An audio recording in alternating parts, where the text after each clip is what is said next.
కన్నీరంతా తుడిచావే కన్న తల్లిలా, కొదువంతా తీర్చావే కన్న తండ్రిలా.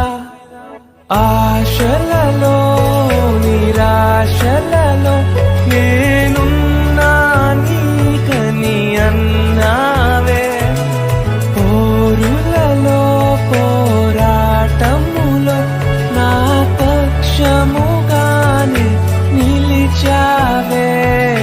దీవించావే సమృద్ధిగా నీ సాక్షిగా